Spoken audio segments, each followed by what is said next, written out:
बताओ। Describe who discovered cell and how. What is the solution? Who will tell me? Who discovered cell and how? Yes. Cell was discovered by Robert Hooke with the help of his self-designed microscope. He examined a thin slice of cork and saw the cork resemble the structure of honeycomb. तो जब Robert Hooke ने पतली सी जो cork tissue होती है, ये पेड़ है और इस पेड़ के ऊपर डेड टिश्यूज होते हैं बहुत सारे, ठीक है, डेड टिश्यूज होते हैं, वुड जैसा स्ट्रक्चर होता है। अगर उससे थिन स्लाइस निकाल लें, अलग पतली सी स्लाइस कॉर्क की, और उसको अंडर माइक्रोस्कोप में रॉबर्ट हुक ने देखा था, तो उसको ऐसे हेक्सागन जैसे स्ट्रक्चर्स दिखे थे, हनीकॉम्ब जैसे स्ट्रक्चर्स, ठीक है, एक सेल से दूसरे सेल्स जुड़े हुए और एक दूसरे से पैक्ड ऐसे हॉलो स्पेसेस दिखी थी उसको बहुत सारी। तो उसने ये बताया कि ये सब कंपार्टमेंट्स क्या होते हैं, सेल्स होते हैं। These compartments are what? These hollow honeycomb like structures are called, इसने कॉइन दिया, कॉइन करना मतलब होता है नेम देना, तो he coined the term cell, he discovered the term cell. Clear? Second question, why is the cell called structural and functional unit? Cell को structural और फंक्शनल यूनिट क्यों कहते हैं? There are various components in animal cells, cells में बहुत सारे component होते हैं, each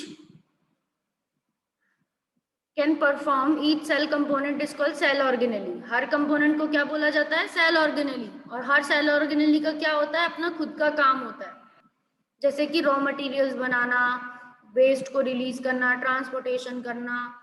cell perform all its function with help of these organelle. Cell अपनी इन ऑर्गेनेलीज से सारे फंक्शंस करता है। क्लियर? दस सेल भी सारे फंक्शंस कर सकता है अपनी ऑर्गेनेलीज की वजह से, इसीलिए सेल स्ट्रक्चरल और फंक्शनल यूनिट होता है, क्योंकि सेल अपने सारे काम अपनी ऑर्गेनेलीज के हेल्प से करता है। तो cell perform function, so therefore cell is functional unit. Cell कैसी यूनिट है? फंक्शनल यूनिट है, बिकॉज वो परफॉर्म कर रही है फंक्शंस, फंक्शनलेस नहीं है, वो फंक्शनल है, फंक्शनल।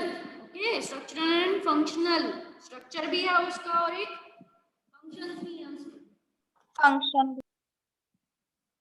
क्लियर हुआ ये पॉइंट? Yes ma'am.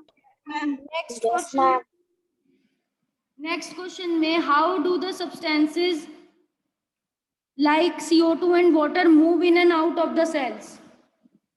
चीजें जैसे कि CO2 और पानी सेल के अंदर बाहर से कैसे मूव होते हैं,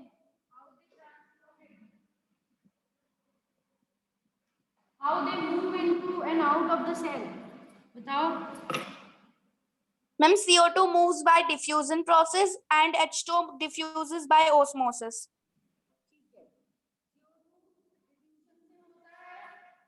क्योंकि CO2 एक गैस है, तो CO2 move by diffusion, but H2O कैसे मूव होता है?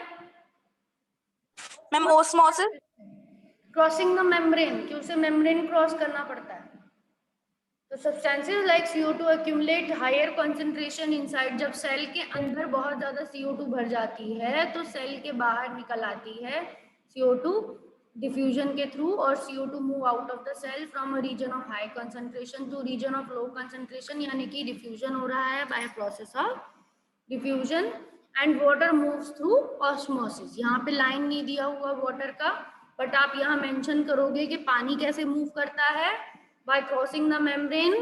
So you will add this, इसमें PDF में नहीं दिखा है, but you will add this के water move by osmosis, ठीक है, water by osmosis, by osmosis।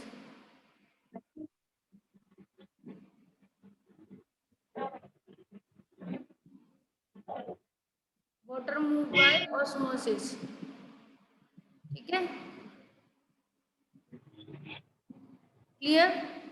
बच्चों आप ध्यान रखो, मैं बार बार आपकी वीडियोस ऑफ कर रही हूँ, आप पढ़ाई करने आए हो, आप कैसे पढ़ रहे हो, कैसे नहीं पढ़ रहे हो, आप छोटे बच्चे नहीं हो, you are not nursery kids कि आप कैसे भी, और वैसे भी ये रूल आता है आपको साइबर सेफ्टी का, एक साइबर स्मार्ट का एक सर्टिफिकेट करवाया था, उसमें ये भी तो बताया था कि आपको जब भी आप कोई ऑनलाइन सेशन कर रहे हो, ऑनलाइन क्लास ले रहे हो, तो आपको अपनी वीडियो ऑफ रखनी है, बताया था साइबर सेफ्टी का।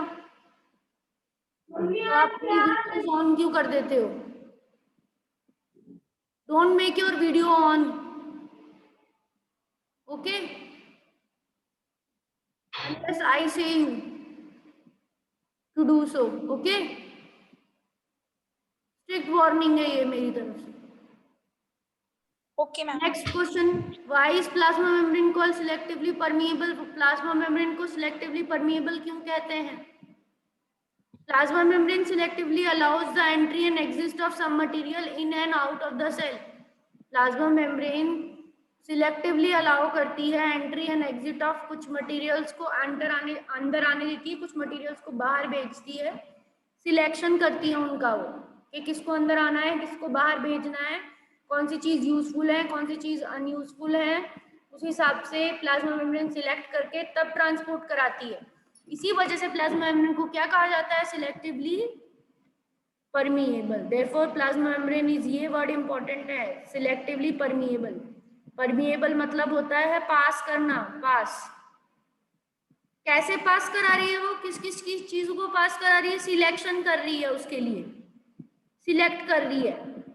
तो प्लाज्मा मेम्ब्रेन सिलेक्टिवली अलाउ कर रही है एंट्री एंड एग्जिट, अंदर आने के लिए भी सिलेक्ट कर रही है, बाहर भेजने के लिए भी बस कुछ ही मटेरियल्स को अंदर आने देती है और कुछ ही को बाहर भेजती है। तो इसीलिए कैसी हो गई वो? Selectively permeable. समझ में आया? Yes, ma'am.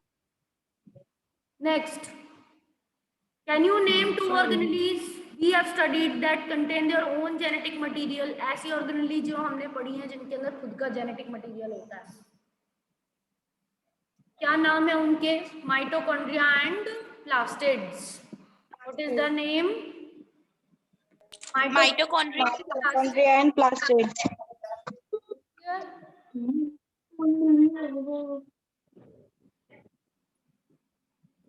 Next, if the organization of cell is destroyed due to some physical or chemical influence, what will happen? अगर सेल का फिजिकल और केमिकल की वजह से किसी भी तरीके से अगर सेल का ऑर्गेनाइजेशन डिस्ट्रॉय होता है तो क्या होगा? What will happen? सेल के अंदर फिजिकल या केमिकल कोई डैमेज आ गया, मतलब हमने उसे हाई हीट में रख दिया या हमने उसे किसी केमिकल से एक्सपोज कर दिया, तो सेल का क्या होगा? Cell will not be able to perform its basic function. Cell अपने बेसिक फंक्शन काम नहीं कर पाएगा और सेल डाई हो जाएगा after some time. Ma'am, my name is not in the attendance. Okay, so cell अपना वर्क नहीं करेगा, ठीक है? दिस इज द कह सकते हैं डिसएडवांटेज, ये केमिकल और फिजिकल ट्रीटमेंट का डिसएडवांटेज है कि अगर हम सेल को किसी से भी एक्सपोज करते हैं, किसी भी केमिकल से एक्सपोज करें, किसी फिजिकल एजेंट से यानी टेम्परेचर से एक्सपोज करें, तो सेल अपना परफॉर्म नहीं कर पाता बेसिक फंक्शन, सेल डाई भी हो जाता है, सेल डेथ हो जाती है। क्लियर हो गया ये question? Why are lysosomes known as suicide bag? ये तो हमने डिस्कस किया ही था।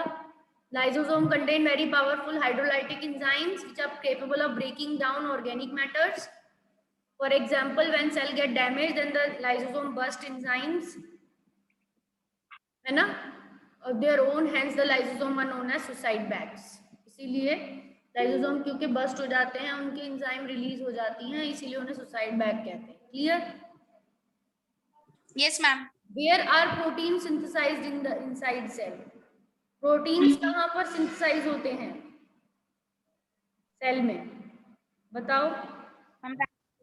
Ma'am, ribosomes. राइबोसोम्स और राइबोसोम्स कहाँ होते हैं? Ma'am, rough endoplasmic reticulum. Endoplasmic reticulum. तो ठीक है, तो फिर वही लिखना है हमें, ribosomes are the site of protein synthesis and they are present on rough endoplasmic reticulum. यहाँ मेंशन नहीं है, सिर्फ राइबोसोम मेंशन है, बट स्टिल आप क्या लिखोगे? रफ एंडोप्लाज्मिक रेटिकुलम लिखोगे। Ma'am ribosomes and rough endoplasmic reticulum, दोनों लिखोगे। यस यश, तुम कुछ बता रहे हो? मैम एक बार ये बता दीजिए कि एक्सरसाइज में कौन कौन से क्वेश्चन नहीं करने जो रिपीट हो चुके हैं। हाँ, रिपीट वाले मत करना, खुद ही को पता चल जाएगा जब हम क्वेश्चन पढ़ेंगे तो कि ये रिपीट हो चुका है, तो इसको मत करना। Okay ma'am. जो आपको पता होगा आपने कर रखा है, मैंने एक्स्ट्रा में करवा दिया है या मैंने लिखवा दिया था, तो उसे मत करना दोबारा से। Comparison of plant cell and animal cells, ये करना है। कंपैरिजन करेंगे तो प्लांट सेल्स के पॉइंट ऊपर लिखे हुए हैं, एनिमल सेल्स के पॉइंट नीचे लिखे हुए हैं। ये पॉइंट्स हैं, 4-5 पॉइंट्स हैं। सेल वॉल प्रेजेंट होती है प्लाज्मा मेम्ब्रेन के बाहर, प्लांट में सेल वॉल एब्सेंट होती है, एनिमल सेल वॉल नहीं होती एनिमल सेल में, पर प्लांट में होती है। ठीक है, जनरली रेगुलर होता है शेप में plant cell, but animal cell क्योंकि सेल वॉल नहीं है तो कैसा होगा? इरेगुलर। एनिमल सेल कैसा होगा? Irregular. Larger in size than animal cell, plant cells बड़ा होता है साइज में एनिमल सेल से, और एनिमल सेल छोटा होता है साइज में। एनिमल सेल क्या होता है? छोटा होता है। वैक्यूल्स बड़ा होता है, परमानेंट होता है सेल। प्लांट सेल में वैक्यूल छोटे होते हैं और बहुत सारे होते हैं, एक नहीं होते, बहुत सारे होते हैं, टेम्पररी होते हैं। ठीक है, क्लियर हो गए? How Yes, is ma'am. Prokaryotic cell different from eukaryotic cell? Prokaryotic cell, तो ये आपको इन टेक्स्ट क्वेश्चन पेज 63 पे एक टेबल बना हुआ है प्रोकैरियोटिक और यूकैरियोटिक का, उसमें डिफरेंस के पॉइंट लिखे हुए हैं, वही बना है यहाँ पर, वही आंसर है। तो अगर आपने वहां कर रखा है तो यहाँ दोबारा मत करना। ठीक है, तो दोबारा दोबारा एक ही आंसर करने की जरूरत नहीं है। Next third, what would happen if plasma membrane rupture? Plasma membrane अगर टूट गई तो क्या होगा? In case of plasma membrane rupture और breakdown, all the useful substance move out, सारे अंदर के सब्सटेंसेस कहाँ चले जाएंगे? बाहर। There will be no difference between cell content and its external environment, cell के अंदर के कंटेंट में और उसके एनवायरनमेंट में कोई फर्क नहीं होगा। Cell will close its normal shape. ठीक है, क्लोज नहीं होगा, यहाँ लूज होगा।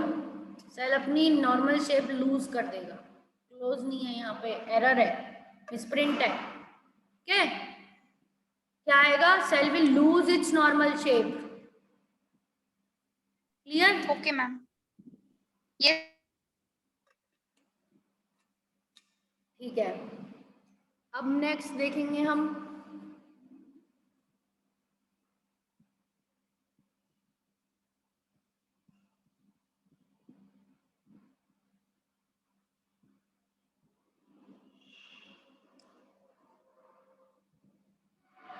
Ma'am your voice is going. what would happen to the life of cell if there is no Golgi apparatus? क्या होगा सेल की लाइफ को अगर गोल्जी अपैरेटस नहीं होगी? तो गोल्जी अपैरेटस नहीं होगी तो ये सब चीजें होंगी, सोल्यूशन में दे रखी हैं। Packaging and dispatching of substances, different types of proteins to various target inside and outside cell will be influenced. पहला पॉइंट, कि पैकिंग करना गोल्जी का काम था, ट्रांसपोर्ट करना गोल्जी का काम था, तो वो डिस्पैच करना मतलब भी ट्रांसपोर्ट करना होता है। कोई पार्सल भेजते हो तो पार्सल डिस्पैच होता है कि नहीं होता है? मतलब जिस जगह भेजना है उस जगह को रवाना होता है। तो ऐसे ही पैक करना, पहले उसको एनवलप में पैक भी करना होता है उस पार्सल को पूरे पैकेट में, और फिर उसे डिस्पैच करना होता है। ठीक है, ऐसे ही काम किसका है? गोल्जी का काम है। गोल्जी अगर नहीं काम कर रही होगी तो ना पैकिंग होगी ना डिस्पैच होगा, दूसरे जो भी प्रोटीन जिसको भेजने थे उसको नहीं पहुंच पाएंगे उन टारगेट्स तक। टारगेट मतलब लक्ष्य तक नहीं पहुंच पाएंगे, ना अंदर पहुंच पाएंगे किसी ऑर्गेनेली के पास, ना सेल के बाहर भेजने हैं तो वहां भी नहीं जा पाएंगे। Clear? Yes. The product of cell can not be stored and modified later, और प्रोडक्ट सेल का ना स्टोर करा जा सकेगा क्योंकि स्टोर भी गोल्जी ही करती है, और ना उसे बाद में चेंज करना है तो वो भी नहीं हो पाएगा। गोल्जी चेंज भी गोल्जी ही करती है, मॉडिफिकेशन। सिंपल शुगर्स को कॉम्प्लेक्स कौन बनाती है? गोल्जी बनाती है। क्लियर?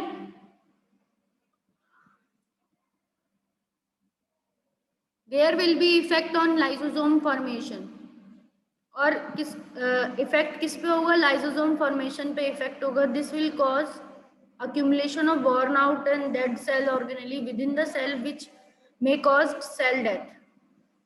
ठीक है, लाइसोसोम फॉर्मेशन भी बिगड़ जाएगा, लाइसोसोम्स नहीं बन पाएंगे, जिसकी वजह से डेड ऑर्गेनेलीज भरती जाएंगी, डेड ऑर्गेनेलीज को कोई खत्म नहीं करेगा, और फिर बाद में भी क्या हो जाएगी, सेल अपने आप को मैनेज नहीं कर पाएगा, तो सेल भी क्या हो जाएगा, डेथ हो जाएगी सेल की.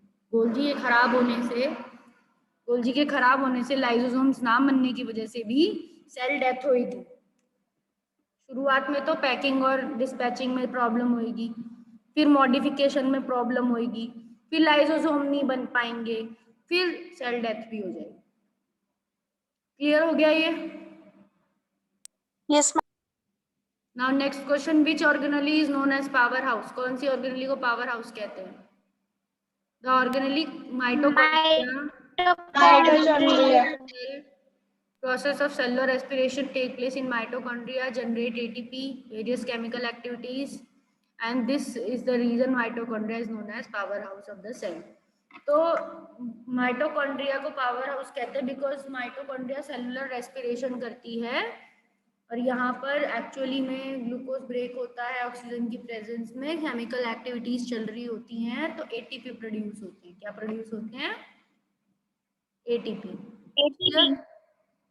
What is osmosis? The movement of solvents from a region of higher concentration to region of lower concentration through semi-permeable membrane is called osmosis. During osmosis, water movement, सिर्फ water का movement होता है osmosis के बाद, solvent ही move होता है बस, solute नहीं move होता, solvent move होता है. मूवमेंट ऑफ सॉल्वेंट जब मूव होता है अपने हायर कॉन्सेंट्रेशन से लोअर में, जैसे वाटर अगर मूव करे मेम्ब्रेन को क्रॉस करके जाए, कब? जब हमने वो पढ़ा था ना एक बार, एंडोऑस्मोसिस, एक्सोऑस्मोसिस, हाइपोटोनिक, हाइपरटोनिक, एक बीकर लेंगे, उसमें सेल रखेंगे, और सेल के अगर बाहर कैसी सोल्यूशन है, हाइपोटोनिक सोल्यूशन है, पानी है, तो पानी अंदर की तरफ आएगा, सेल के अंदर आएगा. तो पानी मूव कर रहा है तो उसको क्या कहेंगे? एंडोऑस्मोसिस. अंदर आ गया, सेल के अंदर आ गया. क्लियर? तो ऑस्मोसिस कहने का मतलब ये है, मैं आपको ये बताना चाह रही हूँ कि वाटर मूव करता है प्लाज्मा मेम्ब्रेन को क्रॉस करके, अगर अंदर आ रहा है या बाहर जा रहा है, बोथ द डायरेक्शन लिखा है, दोनों ही केसेस में क्या कहलाती है वो प्रोसेस? ऑस्मोसिस. क्या कहलाती है? Osmosis. ठीक है. Now next, carry out the following osmosis experiments. ये कुछ ऑस्मोसिस के एक्सपेरिमेंट्स हैं, इसमें आपको 4 पोटैटो कप्स बनाने हैं, A, B, C, D. ठीक है, जिनमें आपको अलग अलग कंडीशंस में उनको रखना है. पोटैटो से कप्स बनाने हैं स्कूप कर करके, ठीक है, चम्मच से या किसी भी नाइफ से अच्छे से स्कूप करके पतले से कटोरी जैसे आलू बना देने हैं आपको, जिसमें कप A को तो आपको एम्प्टी रखना है, और इन चारों को आपको पानी के बीकर में ही रखना है. यहाँ पर ऐसे 4 बीकर और चारों में आपको पोटैटो कप्स रखने हैं, A, B, C, D, और फिर उनको पानी में ही रखना है. बट A वाला कप आप ऐसा रख रहे हो कि पानी तो है नीचे नीचे, सब में पानी है नीचे नीचे, पानी में ही रखा जा रहा है वो कप, पर हम क्या कर रहे हैं, A वाले को हम खाली रख रहे हैं, A वाले में हम कुछ नहीं डाल रहे. ये कप है पोटैटो का, इसको हमने खाली रखा, एम्प्टी है ये. बी वाले में हमने क्या किया, एक चम्मच शुगर डाल दी बी वाले में हमने, ठीक है. सी वाले में हम 1 चम्मच अंदर सॉल्ट डालना है. यहाँ पे सी वाला कप है, इसमें हमें 1 चम्मच सॉल्ट डालना है.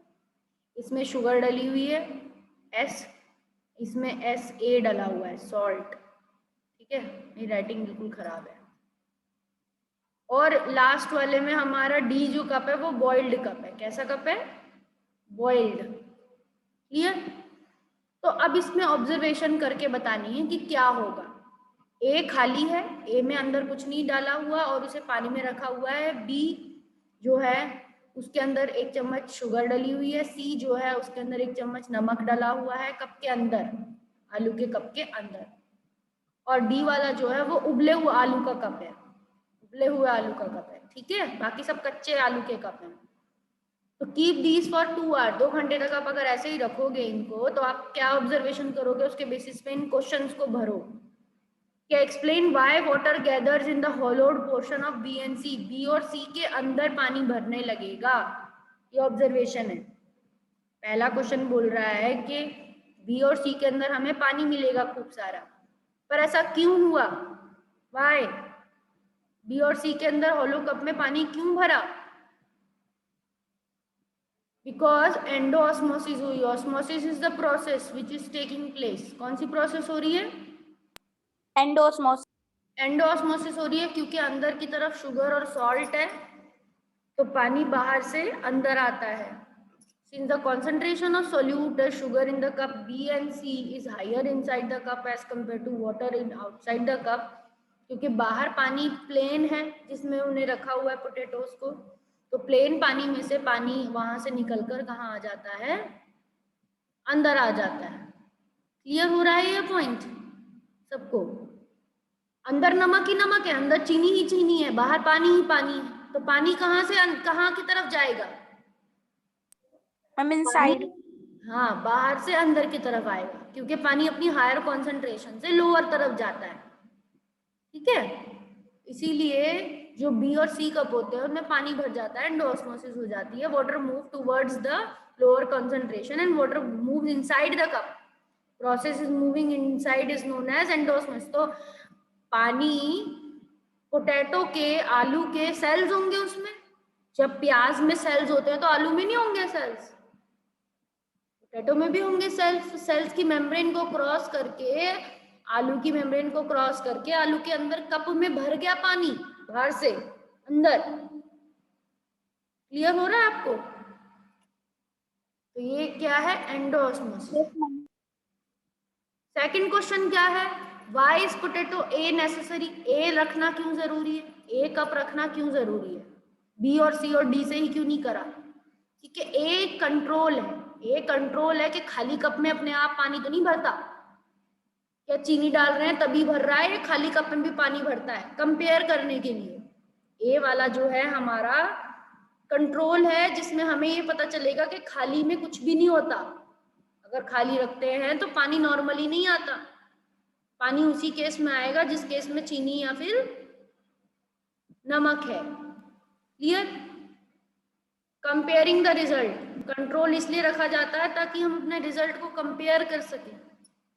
Clear? Yes, ma'am. Third question क्या है, why water do not gather in the hollowed portion of A and D, पानी ए और डी के बीच में क्यों नहीं भरा, ए और डी कप में पानी क्यों नहीं भरा?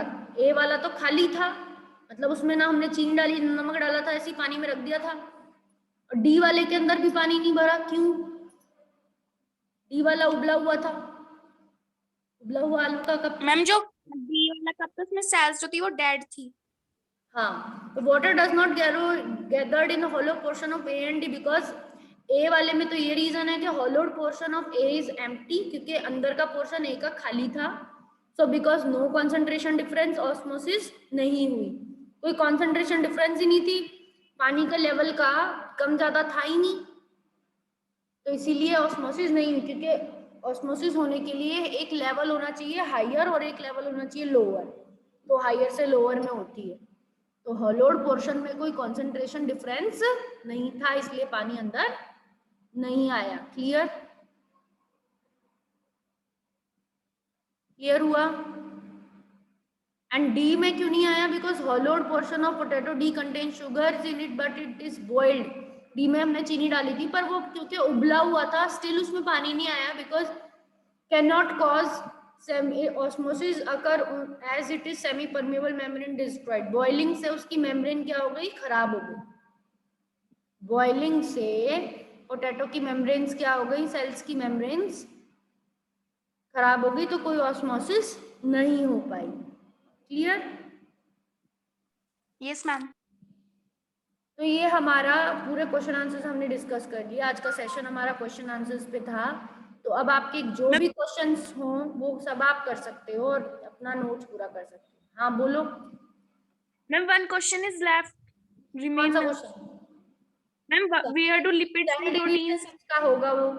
वो तो आप अपने आप कर लोगे सेल डिवीजन में कि माइटोसिस। ओके रिपेयर में कौन सा सेल डिवीजन होता है? पूछा हुआ है रिपेयर में कौन सा सेल डिवीजन होता है जब हम रिपेयर करते हैं बॉडी को। बताओ कौन सा होना चाहिए मैम जिसमें, माइटोसिस। हाँ, जिसमें हमारा क्रोमोसोम नंबर सेम रहता है। तो रिपेयर में यानी कि पूरा जब कोई सेल डैमेज हो गया, हमें चोट लग गई, इंजरी हो, रिपेयर का मतलब क्या है? इंजर्ड। हमारे कोई चोट लग गई, हम गिर गए, हमारे छिल गया, तो इंजरी जब होगी तो उसको वो चोट सही होती है, उसके बाद नए सेल्स आते हैं। तो इंजरी के बाद जो नए सेल्स आते हैं वो पुराने सेल से ही तो बनते हैं डिवाइड होके। नीचे वाली लेयर्स में जो अच्छे सेल्स हैं वो डिवाइड होते हैं, वो कौन से डिवीजन से डिवाइड होंगे? माइटोसिस से। क्योंकि वो गैमेट्स थोड़ी बना रहे हैं, वो तो स्किन जो खराब हो गई है, जिसमें छिल गया है, उस स्किन को हटाकर नई स्किन बना रहे हैं। तो नॉर्मल बॉडी के सेल्स कौन सी रिपेयर किससे होएगा? इंजरी का माइटोसिस से होता है। किससे होता है? माइटोसिस। और जो दूसरा क्वेश्चन है कि गैमेट्स किससे बनेंगे? गैमेट्स मतलब स्पर्म और एग। तो गैमेट्स बनते हैं आपके टेस्टिस और ओवरीज में। मेल्स में टेस्टिस में बनते हैं, फीमेल्स में ओवरीज में। तो गैमेट्स किससे बनते हैं? मियोसिस डिवीजन से। क्यों? क्योंकि मियोसिस डिवीजन इन गैमेट्स में क्रोमोसोम नंबर को आधा कर देती है। क्या कर देती है? आधा। मियोसिस। हाफ कर देती है। तो हाफ करना इसीलिए जरूरी है बिकॉज जब आधे आधे क्रोमोसोम होंगे, एक एग होगा और दूसरे 23 क्रोमोसोम स्पर्म में आएंगे, ठीक है? एक एग में आएंगे और एक 23 क्रोमोसोम स्पर्म में आएंगे और 23 एग में आएंगे, आधे आधे। तभी तो वो दोनों फ्यूज जब हो जाएंगे, तब फ्यूजन से उनके अंदर क्या बनेगा? जाइगोट, एक सेल बनेगा। इन दोनों के फ्यूजन से प्लस लगाया है मैंने बीच में। तो एक एग है, एक स्पर्म है, इन दोनों के 23 क्रोमोसोम आ रहे हैं, तो इधर आके हो जाएंगे 23 पेयर, 23 पेयर्स। ठीक है? तो ये सेल्स कैसा बन जाएगा? जाइगोट। इसको क्या बोलेंगे? जाइगोट। क्लियर? तो ये पहला सेल होता है लिविंग ऑर्गेनिज्म का। तो मियोसिस में क्रोमोसोम नंबर आधे कर देते हैं। और यहाँ माइटोसिस में जो एक सेल, ये सेल है नॉर्मल बॉडी का सेल है, ये जब दो डॉटर सेल्स बनाता है तो इसमें दोनों सेल्स में इस वाले सेल में भी 23 पेयर होते हैं, ठीक है? और जो नए बनते हैं, नए जो दो सेल बन रहे हैं, उनमें भी दोनों में ही क्या होते हैं? बोथ के अंदर 23 पेयर ही होते हैं। वो पूरी तरह से सेम होता है, आधे नहीं होते उनमें क्रोमोसोम नंबर। मियोसिस क्या करती है? जिन मदर सेल से एग बन रहा है और जिन मदर सेल से स्पर्म बन रहा है, यश तुम कुछ कहना चाहते हो? जिन मदर सेल से स्पर्म बनता है, जिन मदर सेल से एग बनता है, उसमें तो 23 पेयर होते हैं मदर सेल्स में, पर इनमें स्पर्म और एग में कितने होते हैं? सिर्फ इन मदर सेल्स में तो 23 पेयर होते हैं, बट स्पर्म जो बनता है उनमें कितने होते हैं? सिर्फ 23। एग में भी सिर्फ 23 और स्पर्म में भी 23। यानी मियोसिस क्या करेगी? क्रोमोसोम नंबर को आधा करेगी। मियोसिस क्या करेगी? क्रोमोसोम नंबर को हाफ करेगी। क्लियर? तो ये क्वेश्चन आप लास्ट वाला क्वेश्चन भी कर लोगे। तो मुझे करके अपना वर्क भेजना है आपको आज के आज ही, बायो का पूरा, तभी हम नए चैप्टर को स्टार्ट करेंगे। क्लियर हो गया सब बच्चों को? Yes ma'am. ठीक है। Yes ma'am. आज सबको अपना काम पूरा करना है, मुझे वर्क भेजना है बायो का, वो फिर कल से हम नया चैप्टर स्टार्ट करेंगे। तो अभी मैं क्लास एंड, ओके मैम। ठीक है? I am ending the class.